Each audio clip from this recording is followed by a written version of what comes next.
My older brother is our family, so he can stay in this house as it is, but you're just a parasite, right? It's bad for the unborn child to have a parasite in the house, so leave. My sister-in-law, who has been harassing me all along, demanded that I leave my husband's parents' house.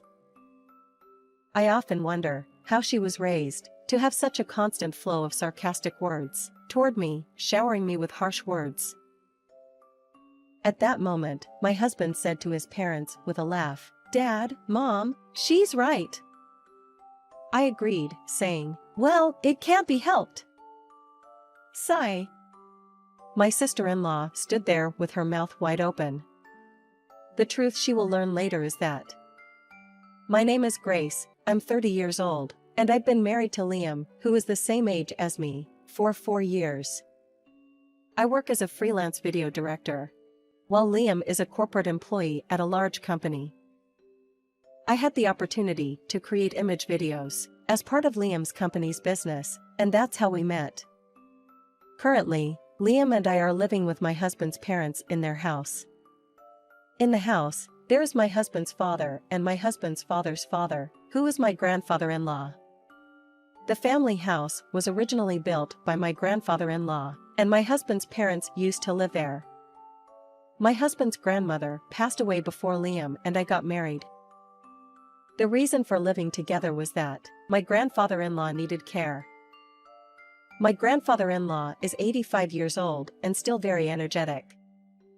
His hobby is playing Go, a board game. Even after returning his driver's license, he used to ride his bicycle to attend Go gatherings. However, he fell on his way there and fractured his hip. As a result, he became physically disabled and required care.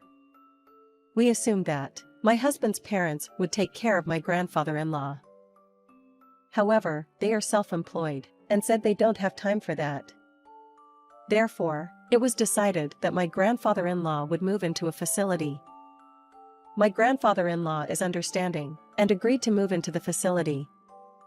However, it seems that my grandfather-in-law accidentally mentioned to Liam, his beloved grandson, "I actually want to stay in this house, where I have many memories." In fact, Liam has always loved his grandparents.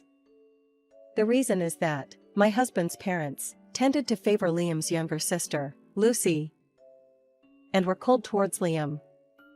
They used to tell Liam, "You're the older brother, so be patient." It seems they would organize birthday parties and give gifts to Lucy, but Liam didn't receive the same treatment. Feeling sorry for Liam in such a situation, his grandparents treated him like their own child. Liam often talks with a wry smile, saying, "If it weren't for my grandpa and grandma, I might have turned out differently." Given the circumstances, Liam came to me in tears to discuss something. "I want to live with him, for the sake of grandpa. But I can't easily take time off from work." Of course, I don't mean to imply that it's easy for you to do it because of your job. But somehow, could you take the lead in caregiving? I'll do my best too. I loved Liam for his kindness and compassion. He has never done anything to hurt me. And I knew that Liam loves his grandparents. I wanted to fulfill the wish of the beloved Liam, so I agreed to live together. However, problems arose immediately after we started living together.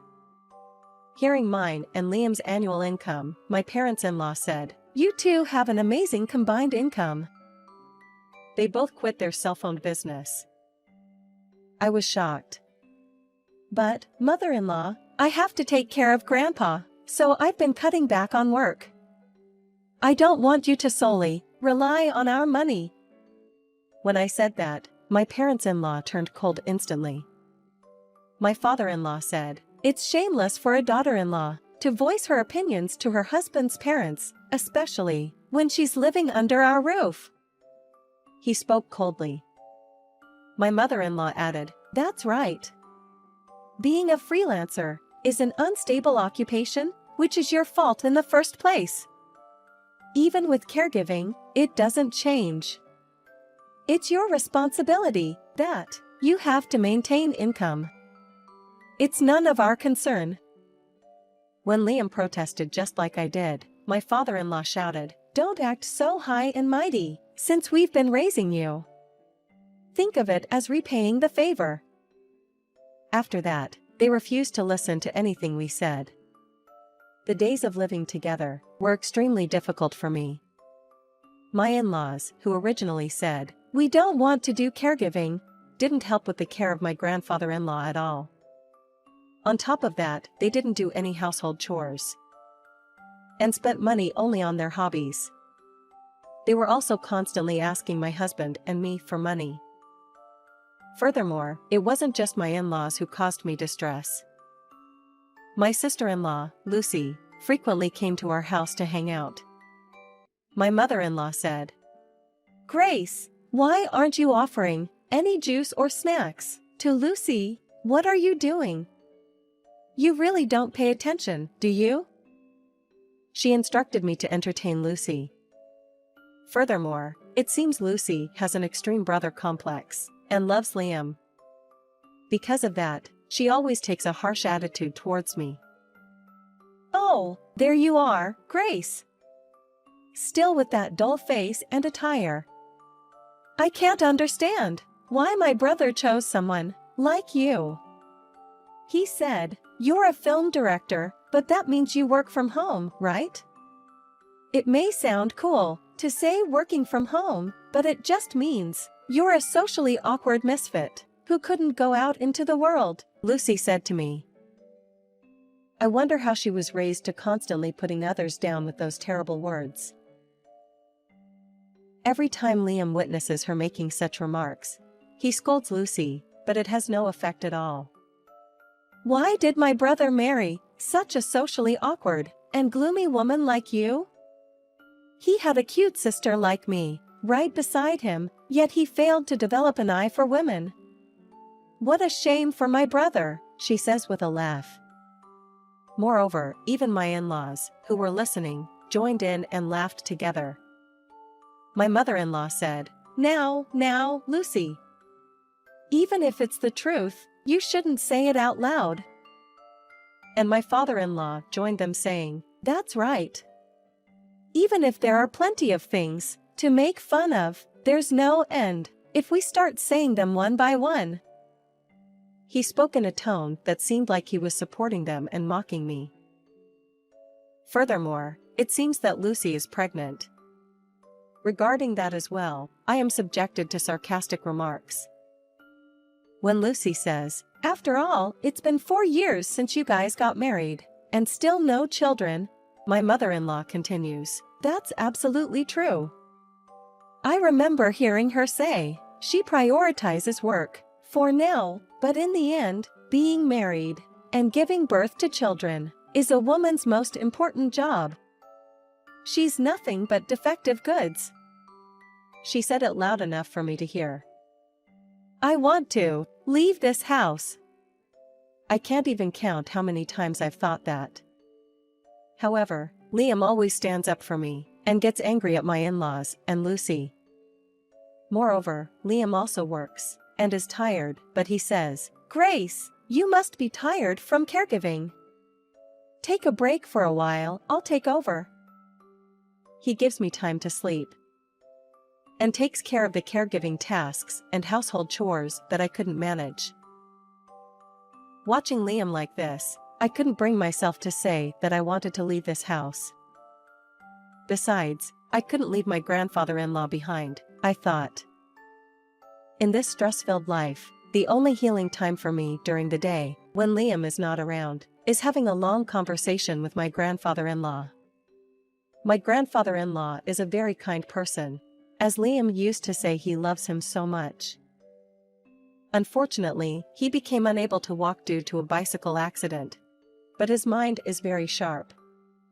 Being experienced, he shared many stories that were enlightening for work and taught me valuable lessons, as well as stories from Liam's childhood. Liam had a kind personality since he was a child, and there were many heartwarming stories. However, on a day when Lucy visited as usual, I was showered with cruel words from Lucy and my in-laws, and I felt like my mental state was collapsing. Furthermore, the harsh words from my in-laws and Lucy were not only directed at me. While I was caregiving for my grandfather-in-law, I could hear my mother-in-law from the next room saying in a loud voice, "It's shameless, isn't it? Wanting to be cared for at home. There's nothing more troublesome than an elderly person's selfishness." Lucy also said, "That's true. I heard that. Grandpa's in bad health condition, so I thought I could have his room," and laughed. I was hurt by the words directed at me, but it was even more painful to hear such words spoken to my kind-hearted grandfather-in-law. Seeing my face trembling with anger, my grandfather-in-law smiled and said, "Grace, forget about me." Tears started flowing uncontrollably from my eyes. I had tried to maintain a calm demeanor in front of my grandfather-in-law, but tears would flow without me realizing. My grandfather-in-law never asked, "What's wrong?" Instead, he gently said to me, "I'm sorry, Grace. I've caused you a lot of pain. But could you endure it a little longer? I'm sure everything will be fine." Then he shared a story with me. 3 months later, Lucy came to the house for her childbirth. And as soon as she put her belongings in the living room, she suddenly turned to me and said, "Well, Grace, I, the real daughter, have returned home, so you, a stranger, should leave." I asked Lucy, "What do you mean?" Then Lucy started speaking proudly. "I've heard from my parents. Grace, you're using Grandpa's caregiving as an excuse to not work and begging my parents for money. My parents said they finally closed the shop and could relax because they had enough money for retirement, but you're causing them trouble by parasitizing here. My brother can stay in this house because he's our family, but you're just a parasite. Having a parasite in the house is bad for the baby in my belly, so leave." While Lucy was talking, I could see my in-laws in a flustered state. Then, Liam burst into laughter next to me. And Liam said to my in-laws, "Come on, Dad, Mom." And I followed, saying, "If Lucy says so, I guess there's no choice." Lucy had a puzzled look on her face and said, "Huh?" While facing my in-laws, Liam said, "I was actually planning to ask the parasite to leave too. Hurry up and pack your things. I've endured thinking of these people as family, but I've reached my limit." My father-in-law, confused, responded, "What are you suddenly talking about?" Unable to grasp the situation, Lucy asked my in-laws, "What's going on?" Taking the place of my in-laws, I decided to explain to Lucy. I told her that since we started living together, my in-laws closed their shop to rely on our money, that they had almost no savings, and were living a luxurious life using our money, and that until now, my in-laws had been giving Lucy pocket money and assisting with living expenses, but it was actually our money. I wanted Lucy to understand the fact that the real parasites were my in-laws. Lucy exclaimed, "Huh? Wait, so you're saying the story about having enough money for retirement and closing the shop was a lie? And that you're saying Grace and Liam have been demanding money from our mothers?" Confused and firing off questions, Lucy was trying to make sense of it all. Liam coldly responded, "It's obvious that it's all lies. Not only are my parents despicable, but you're also despicable for believing those stories and harassing Grace every time you meet. I don't want to see any of you." When Liam turned to his parents and said, "Just leave already," Liam's father replied, "No matter how much you've helped us financially, until now, this is my father's house. In other words, it's the same as my house. You don't have the right To kick us out. In response, Liam calmly answered, "What are you talking about? Grandpa changed the ownership to my name, so it's mine." In fact, this was one of the stories where Liam's grandfather had asked him to wait a little longer. Liam's grandfather decided to abandon his son and daughter-in-law, who made hurtful remarks to the couple he had cared for, without doing anything for himself.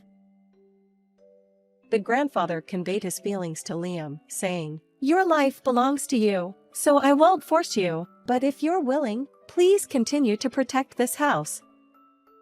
Liam informed his parents about the exchange with his grandfather, and the transfer of ownership. Hearing this, his parents had shocked expressions. However, they still clung on. It was clear that they would be left with nothing if they were to leave. His parents were desperate as well. But Liam let out a sigh, and added, "If you refuse to leave, we'll have to seek compensation, you know?" In fact, following the advice of his grandfather, Liam had been secretly recording the incidents of his parents and Lucy's emotional abuse.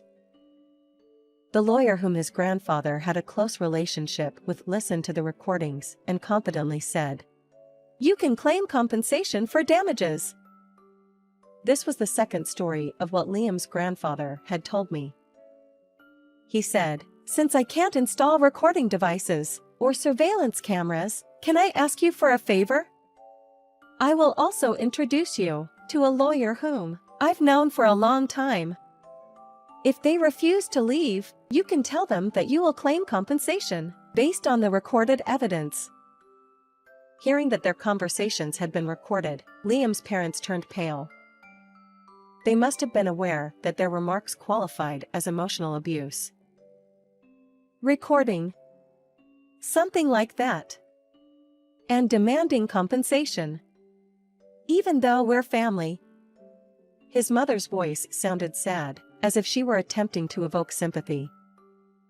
But it was too late. Liam stated, "It's either you leave, or pay compensation." By the way, Grandpa also plans to claim compensation, so it's for both of them. And Grace intends to demand compensation, not only from Dad and Mom, but also from Lucy. In the end, Liam's parents, judging it impossible to pay such compensation, agreed to leave the house with drooping shoulders. They appeared completely stunned, as if they had forgotten about Lucy's presence, and unsteadily returned to their own room. Addressing Lucy, who was left behind, Liam said, "So, what will you do? We have important jobs, and can't afford to take care of a child. We'll let you use the room, but raise the child on your own. It would be a bad influence for a child to see the mother depend on her older brother and sister-in-law." Lucy, unable to respond to her words bouncing back like a giant boomerang, quietly left without saying anything. It seems that in the end, Lucy ended up taking care of the child in the small apartment where Liam's parents moved in. However, Liam's parents started working as senior employees for their living expenses, leaving Lucy to handle the parenting alone. I had wondered what happened to Lucy's husband, but it turns out that he couldn't bear Lucy's habitual emotional abuse. During Lucy's pregnancy, he filed for divorce, and they are currently in the process of divorce mediation. I couldn't help but be astonished that she treated even her husband that way. Afterwards, the three of us, my husband, my grandfather, and I, have been enjoying peaceful days. I have grown accustomed to caregiving more than before, and I no longer need to endure the stress from my in-laws or Lucy. I work during the intervals of caregiving and have increased my work pace, so my income has reached a level similar to before. Liam seems delighted that he was able to protect his grandfather's house. IHE said, "It seems that for my parents, Mr. was more important." It's the same for me, my grandfather was more important than my parents. And he showed me slightly lonely yet refreshed expression. We plan to continue living happily together. Since our lives have settled down, my husband and I have started discussing the possibility of having children. I look forward to the day when my grandfather can hold his great-grandchild.